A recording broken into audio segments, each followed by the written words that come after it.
celebration, coming together, celebratory get-togethers. That is number 9 on Ingrid Fetell Lee's list of the 10 aesthetics of joy. So today Mookie and I are taking the book Joyful by Ingrid Fetell Lee, and we're going to apply her 10 aesthetics of joy to Tiki culture. And today, of course, we're doing celebration. Of course, the Tiki culture craze started with Tiki bars. Like most bars, they're designed for a place to gather and celebrate. And of course, there's alcohol involved. And in the Tiki culture, they're most famous for their tropical Tiki drinks. Ingrid Fetell Lee delves into the joy of celebration. And we're going to apply that to Tiki culture. So pour yourself a Mai Tai. Mookie and I are going to take you into the world of Tiki culture and celebration. Celebrations mark the pinnacles of joy in our lives. We celebrate marriages and partnerships, victories and harvests, growth and new beginnings. At these moments, our joy seems to overflow, and we have an irresistible urge to bring others together to join in our delight. From an evolutionary perspective, celebration seems quite frivolous. All that feasting and frolicking expends valuable resources and energy, while at the same time taking us away from productive endeavors. Yet all cultures celebrate, and so do some species of animals. When elephants are reunited after being separated, they stomp around excitedly, urinating, clicking tusks, flapping ears, and intertwining trunks. Wolves are also known for their noisy reunions. They howl exuberantly when the pack comes back together after splitting up for a hunt, with harmonic choruses that can last for 2 minutes or longer. The most celebratory of all animals may be our closest relatives, the chimpanzees. When the chimpanzees spot the caretaker carrying the food, they break into a loud hooting that draws in every animal in the vicinity. This is followed by a wild rush of kissing and embracing, and a 100-fold increase in friendly body contact among the animals. Afterwards, they sit down together to enjoy the bounty. The rigid hierarchies that define chimpanzee social life temporarily ease, and every animal participates in the feast. That our penchant for festivities is shared by these highly intelligent species raises an intriguing possibility. Perhaps celebration just isn't a pleasurable indulgence, but instead serves some deeper purpose in life. What makes celebration unique is that it is a distinctly social form of joy. While we do sometimes celebrate alone with a happy dance or a glass of champagne, more often celebration is something we do with others. At its best, the celebration cultivates an atmosphere of inclusive delight. Many members of the Tiki community choose tropical destination weddings. The popularity of tropical destination weddings stems from several factors, including the growing trend of elopements and the desire for more intimate and adventurous wedding experiences. Couples are increasingly opting for a destination wedding, viewing it as a vacation combined with their wedding celebration. And this trend is fueled by the advent of millennials who value travel and adventure. So there is definitely a comparison with the travel and adventure to Tiki culture. Research shows that celebrating positive events with others increases our feeling that they will be there for us when we encounter tough times in the future. And not only that, but celebrating with others boosts our own joy. People who regularly celebrate positive events with others are happier than those who keep their good news to themselves. And couples who celebrate each other's good news are happier in their relationships. As Mark Twain put it, grief takes care of itself. But to get the full value of joy, you must have someone to divide it with. Celebrating together propels the joy of a happy moment even higher. Attire, or what people wear, can create a sense of unity. Sports fans wear jerseys and paint their faces in team colors. Graduates wear caps and gowns. Bridal parties wear matching dresses and ties. Even an ordinary gathering of friends can be made into a festive occasion simply by adding a theme.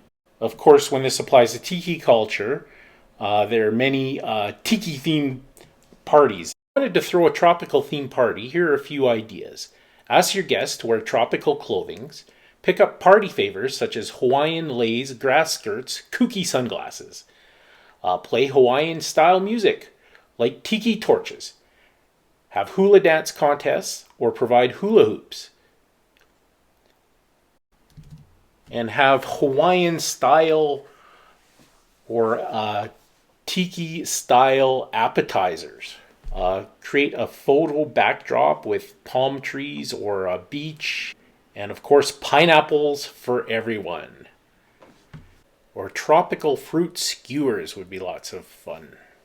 When people dress alike, there's a sense of visual harmony that makes people feel instantly a part of something larger than themselves. As the crowd adopts a shared identity, individuals begin to treat one another differently.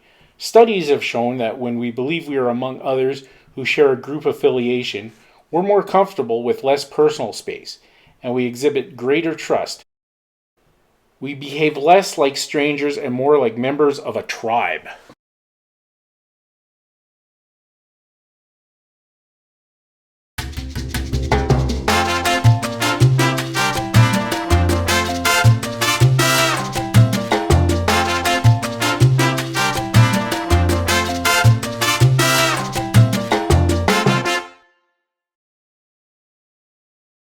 As Julia Child famously said, a party without cake is just a meeting.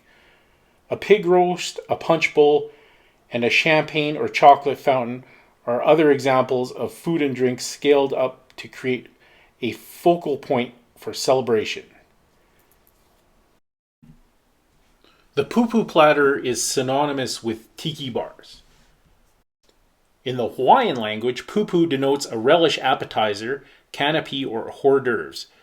It originally meant shellfish, but also referred to small bits of fish, chicken, or banana relish served with cava. The Pu Platter was probably first introduced to restaurants in the United States mainland by Don Beach in 1934 and has become a standard at most Polynesian themed restaurants such as Don's and Trader Vic's. The earliest known print reference to the Pu Platter served at Chinese restaurants is from 1969. There is a story how Vic Bergeron, when he opened his tiki bar, Trader Vic's in Oakland, went to San Francisco Chinatown and got a lot of the recipes for the Pu Platter. A typical Pu Platter, as found in American Chinese cuisine, includes appetizers such as egg rolls, spare ribs, chicken wings, chicken fingers, beef teriyaki, skewered beef, fried wontons, fried shrimp, or crab rangoon. Of course, any appetizers are excellent choices for bars and celebrations because they facilitate social interaction, encourage sharing, and offer versatility in flavor and texture, making them a fun and engaging part of the experience. They also provide a relaxed atmosphere and can be a more manageable option than larger meals, especially when celebrating. Appetizers encourage mingling and conversation as people share and sample different items, fostering a sense of togetherness. A mix of different appetizers can cater to various tastes and dietary preferences, ensuring everyone can enjoy the offerings. The Pu Platter itself generally is more casual and less formal than an actual meal, creating a more relaxed and enjoyable atmosphere.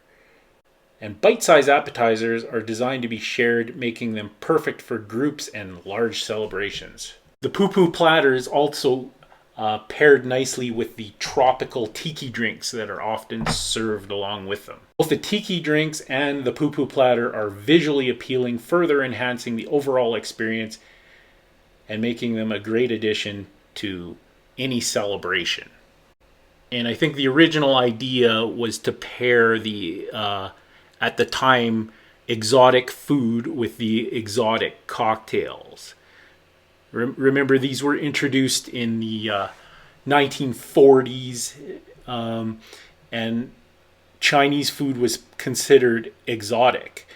And basically because the Tiki culture it is a made-up culture. It's basically one man's perception of what Polynesian culture was like. So in the 1940s, they didn't really know what Polynesian food was. So these Chinese spare ribs and egg rolls seemed very exotic to people of the 1940s. Drinking alcohol and celebrating have been intertwined for millennia, with alcohol serving as a central part of rituals, ceremonies, and social gatherings across various cultures. From offering sacrifices to gods to celebrating victories and births, alcohol has been used to mark significant events and foster social bonds.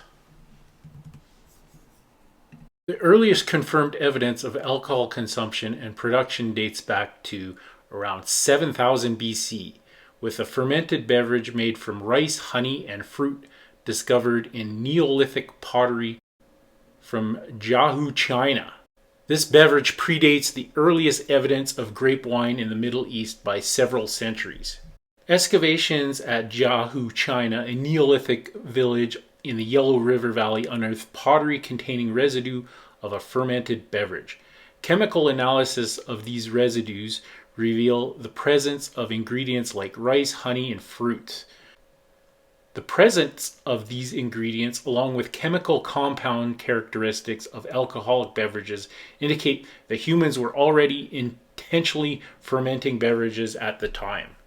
This discovery provides crucial evidence that alcohol consumption was not just a later development, but rather an early practice associated with the Neolithic period. Historians guess that the toast most likely originated with the Greek libation, the custom of pouring out a portion of one's drink in honor of the gods. From there, it was an easy step to offer a drink in honor of one's companions. Fermented beverages, particularly beer and wine, were a significant part of early Egyptian civilization. Beer made from barley was a staple, even used as currency, and wine was also produced from various fruits and grapes. These beverages were not only consumed regularly, but also played a role in religious ceremonies and social gatherings. Besides beer and wine, other fermented beverages, like a pomegranate-based liquor called Cate, were also consumed, particularly at banquets and other celebratory events.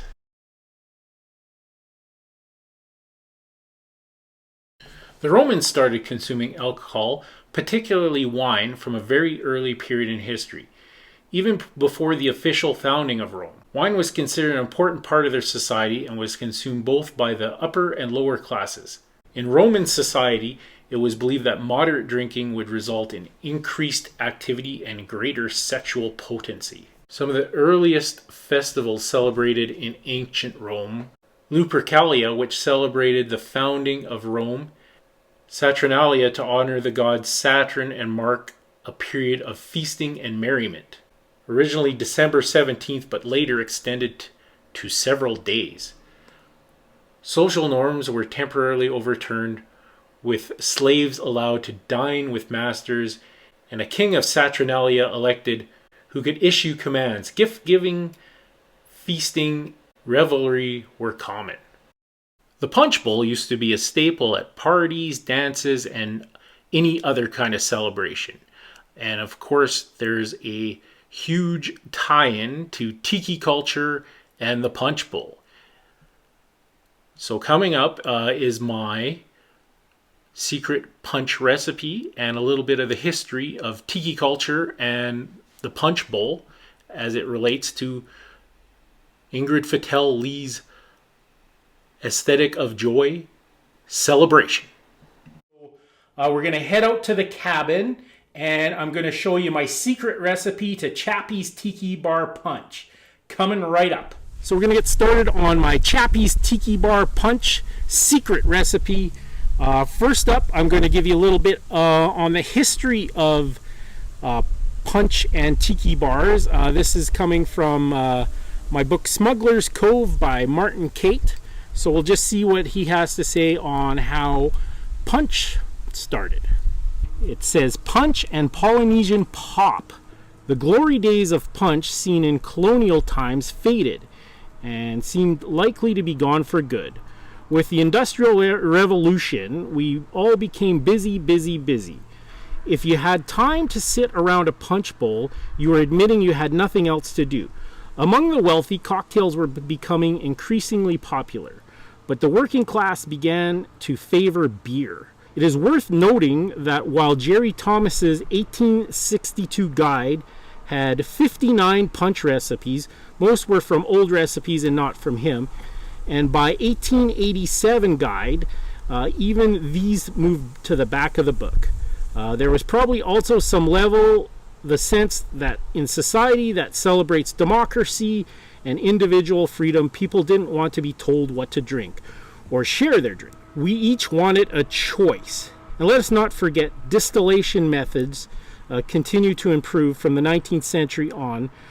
So the very reason for punch, to cover up the harsh, rough booze being drunk, was no longer an issue. And with the global economy, there was also a greater choice of spirits from which to choose. So while punch lived on as a single serving drink, such as pisco punch, the communal punch faded away. To quote a journalist, author, and rum historian Wayne Curtis, punch became a ceremonial drink consigned to live on its retirement at the regiment reunions and college dances. However, there was one place where communal drinking was going to shine once again, the Tiki bar. During his travels to the South Pacific, Trader Vic recognized the importance of communal drinking to a good party. He watched Tahitians have 3-day-long parties where they would just keep on replenishing a large punch with whatever was lying around. He also observed the shared hands-on experience of the Cava bowl throughout the island, plant native to the South Pacific, sometimes referred to as a scientific name Piper methysicum, as well as Cava, Cava, Ava, or Youngava. Cava produces a slightly bitter, slightly frothy aromatic, capable of inducing tranquility and the ultimate sense of well-being. The roots and lower stems of the plant are chewed, often by children, and the extraction is spit into a wooden bowl and then mixed with water and strained into coconut bowls from which it is drunk. So they're drinking spit. And then it goes on to say, Vic knew that punch was due for a revival, and the hands-on experience of communal drinking would be a unique feature at his restaurants. All right, so I'm going to get started on my secret recipe for Chappy's Tiki Bar Punch. All right, we're going to get started on that punch.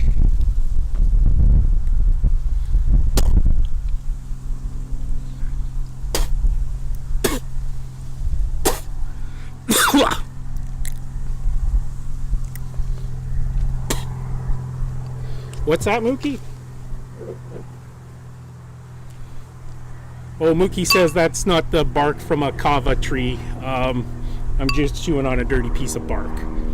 All right, so we'll leave the Cava root out for my secret punch recipe. Here we go. I'm going to give you my secret recipe for the punch served at Chappy's Tiki Bar.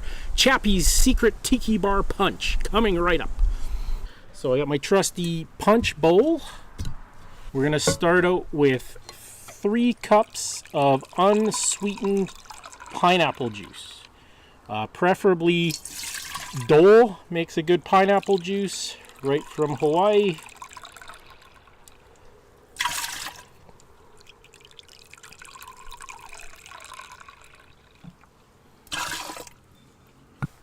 Okay, and then we have 1 cup of passion fruit juice.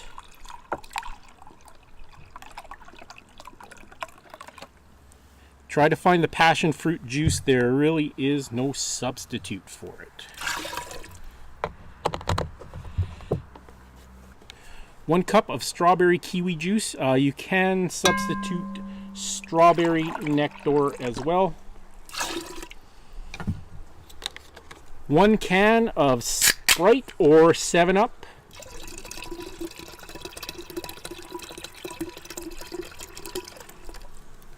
And then 2 cups of Hawaiian Punch.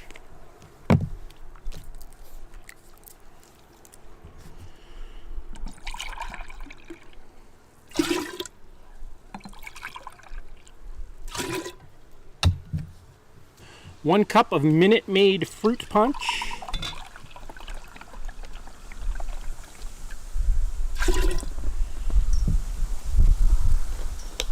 1 cup of Tanqueray gin.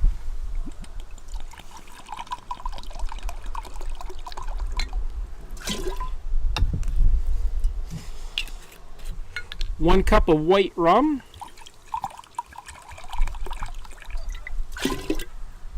All right, this is my key secret ingredient, Everclear. It's silent but deadly. It's 95% alcohol by volume. So we're just going to do an entire bottle of Everclear.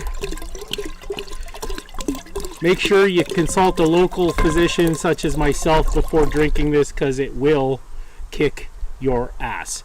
That's an entire bottle of grain alcohol. And then what I did is I just got one of these containers. It used to be a mashed potato container, and I made a block of ice. I'll probably add that when my guests arrive. And if you want to be really, really organized, make blocks of punch before you put the booze into the punch. And that way it won't dilute the punch. All right. Let's give this bad boy a try.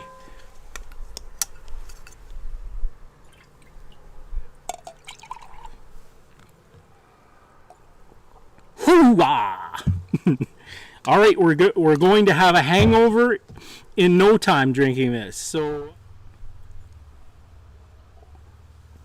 at the heart of celebration is a kind of mathematical paradox. The more we share joy, the more it grows. The implication of this is that we should manage joy the exact opposite way we manage money. We should spend it all at every chance we get. What celebration does with music and fireworks, giant balloons and glitter, is broadcast our joy far and wide so others can join in. Because the more generous we are with joy, the more we have for ourselves.